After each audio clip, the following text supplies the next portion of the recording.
What are your favorite seinen manga? 6 months ago, I began a massive undertaking by creating a poll on the YouTube community tab, highlighting which series you, the people, believe to be the greatest seinen manga of all time. From numerous series to multiple one-shots, I tried to gather as many as I possibly could, all of which under the category of seinen, as fairly and unbiased as someone doing something like this for the first time could plan out and organize. Seinen manga, for the non-initiated, is the Japanese term in the industry for published works targeted for a more adult audience, between the ages of 18 and 40, unlike series under the title of Shounen meant for young teens. It can also have to do with the magazines and their specific age demographic or the age of the main protagonist, but those are generally the broader terms used to define it. So, just to be clear, that means I left out all of the shonen, shoujo, josei, BL, etc. Only the manga officially stated as seinen will be on this list. I'll admit, it was fun waking up to see the results each morning. Which series won the poll for the day, which reached the final rounds. Some manga were neck and neck throughout, a lot of ties along the way, some expected results, a couple of surprises. Some outcomes I didn't necessarily stand by personally, I won't lie, but it surely allowed for quite an interesting list. Never mind that, you'll soon see for yourself. For the purposes of this video, I decided to compile a top 10 ranked according to the least amount of votes to most voted series, some of which I haven't read, so I can't say whether I would ultimately share a similar opinion or not, but the point of this experience was to have fun and get to know some of my audience's overall favorite picks. I appreciate your participation throughout the process. Now then, let's get on with the list. Starting at number 10, we have a series which I didn't think will come near the top 10 overall, especially considering all the other more prominent seinen in recent conversations. A series I haven't experienced yet, but one I've known of for a long time. And that is Trigon. This and Hellsing were some of the older series on the poll that, despite their date of publication, really stood their ground in terms of relevancy amongst the competition.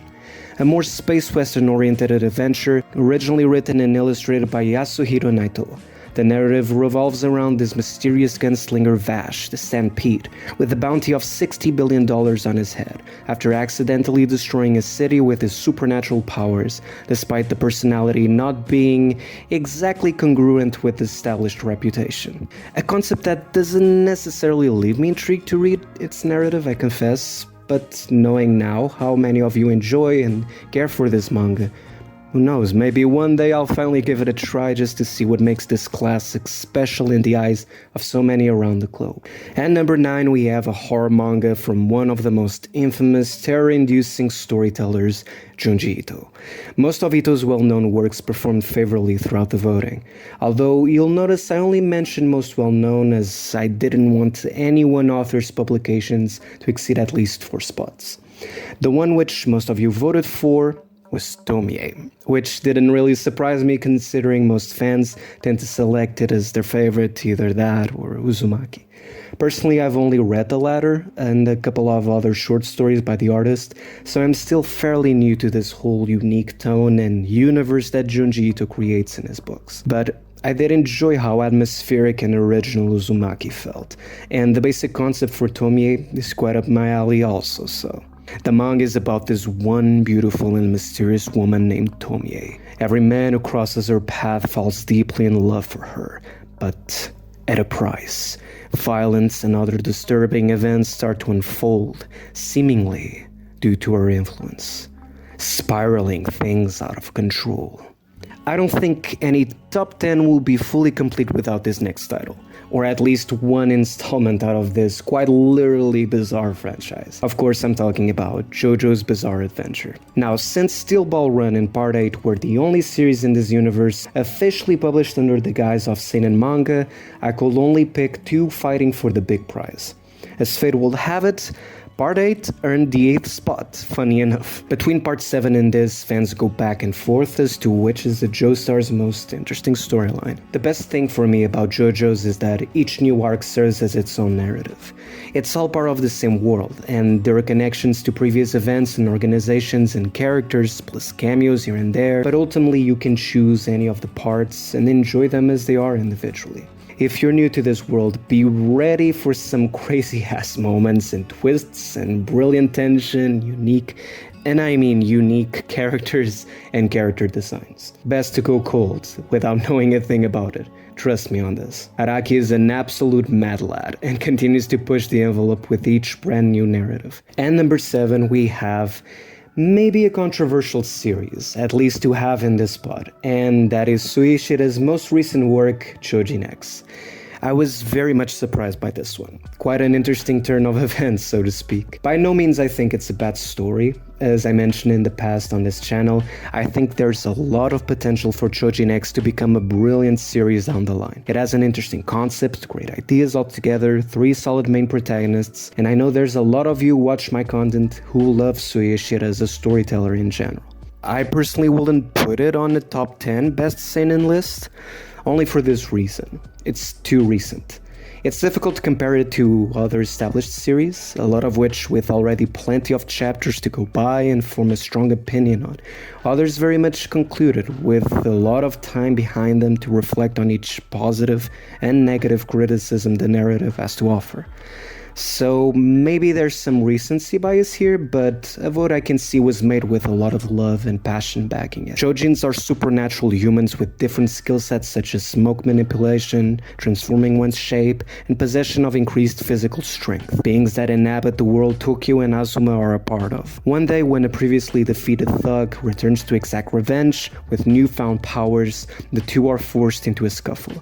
Unable to flee from their foe, each one injects a drug on themselves that can turn someone into a Chojin. Number 6 on the list, another surprise, although this one I've heard highly good praise for in the past. None other than The Climber. I knew Shinichi Sakamoto for his other work, Innocence. Just looking at the art, the similarities in the character designs, and the delicacy and attention to detail put in the quieter moments, intrinsically carried by the visual storytelling at work. This one was co-written with another author by the name of Yoshiro Nabeda, based on a novel by Jiro Nita, and it's about a lonesome student by the name of Buntaro Mori who discovers a newfound passion for climbing, eventually aiming to become a world-class professional climber. Sakamoto's works have been on my radar for a long while.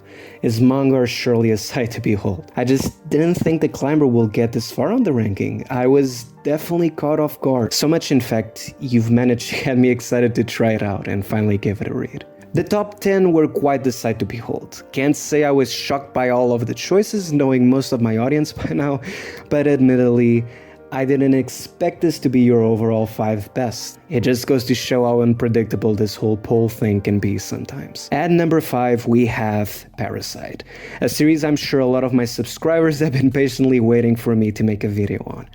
I have read all its volumes, experienced all the trials and tribulations Shinichi and Migi endured, and I very much enjoyed this story and world created by Hitoshi Iwaki, from beginning to end. Published for the first time in 1988. It's amazing to see how such an old series with an older art style continues to captivate so many people long after its original release. Even more impressive is how the narrative and themes hold up in today's climate. The subject matters and message Parasite deals with are still relevant and modern in a sea of stories clearly inspired by its narrative. Once again, not my choice for number 5. Not even sure if I will put it in the top 10 best, but it is still a really solid story that, just like I've mentioned, has contributed so much to a lot of the seinen manga we experience today. At number 4, we have One Punch Man, written by One and illustrated by Yusuke Murata. This is one of the best manga I've read so far in my years reading manga.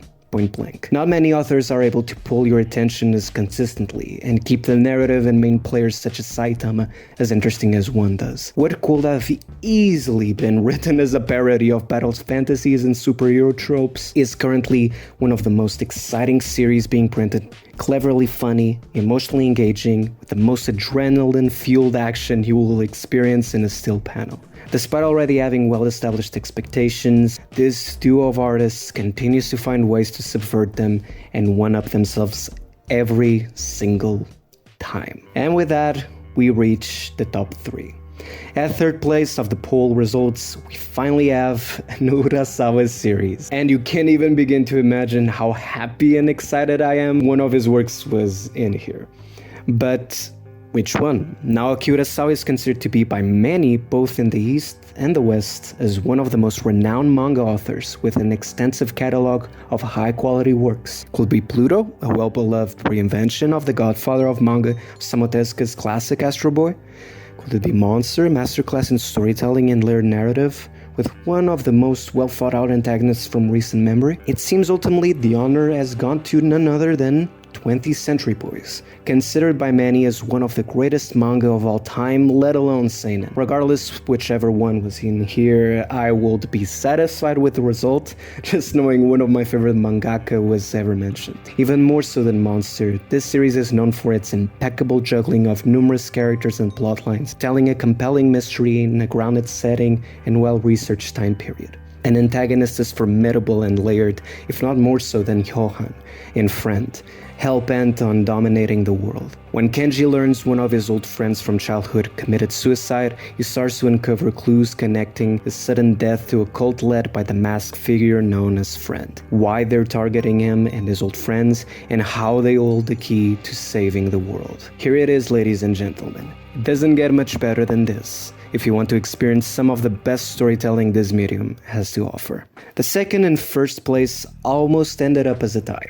At any moment the result could still change, but since I had a video to make, I went on and made a list with the votes available at the moment of recording. So, with that in mind, the second spot ended up going to a series I knew would either be here or in first place, considering it was the series that started my channel, the series most of you my subscribers found me for, and the series I've based most of my content off. Tokyo Ghoul is a manga very near and dear to me. It was a story that moved me in ways most simply could not, for very personal reasons. The tale of Ken Kaneki, caught between two worlds at war, one of the regular humans just like him, the other of people with abilities and a star for human flesh known as ghouls, becoming half ghoul himself after a freak accident, learning how to navigate and bridge both realities whilst finding his own meaning for existing, being accountable for our own actions, losing grasp of our identity amidst the confines of society, struggling with perpetual grief and loneliness, questioning the meaning of injustice, of life and death.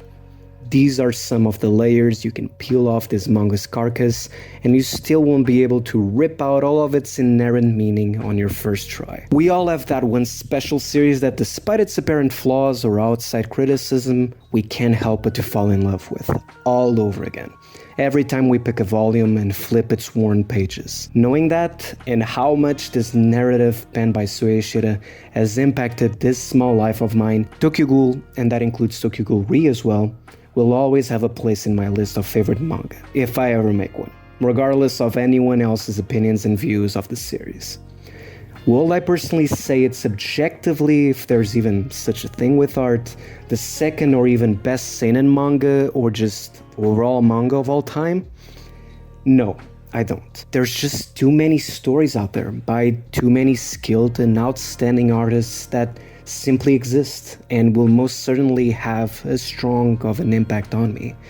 There are many narratives I have not experienced yet, some already on this list, and many I've already read and, can't lie, have personally enjoyed more. It doesn't mean Tokyo Ghoul isn't to this day a phenomenal series or that I'm a fake fan. It always will be important to me. It will always matter to me. It won't stop being a great and deeply human story, just because there are others out there with similar themes and arcs, or just entirely different ones that excel at executing each more proficiently. But am I happy it's even on a top 10 voter list made by the lot of you? Of course I am. Even if I don't necessarily agree with all of the votes, you definitely won't hear me say I'm disappointed with any of these choices. These are all fantastic series. That being said, we're finally left with the number one greatest seinen manga voted by the community, the late Kentaro Miura's life's work, Berserk. I genuinely wonder if there's anyone surprised by this result in particular. Every time the conversation comes up as to what is the best seinen manga out there, the one most people recommend always comes down to Kentaro Miura's Berserk. Most people I've talked to and I've seen online who have read Berserk always say the same thing. It's a masterpiece, you have to read it. Berserk tells us the classic story of a lone swordsman by the name of Guts, who carries with him a giant sword and a burning desire for revenge against the person who stole everything he ever cared for and loved, putting him under an inhuman amount of physical pain and psychological distress in the process, after betraying his trust and friendship by engulfing the world in darkness and chaos. Yes, the never-ending battle between Guts and Griffith. A tale of perseverance, overcoming impossible odds constantly thrown at you, finding peace in oneself and purpose beyond hatred and violence.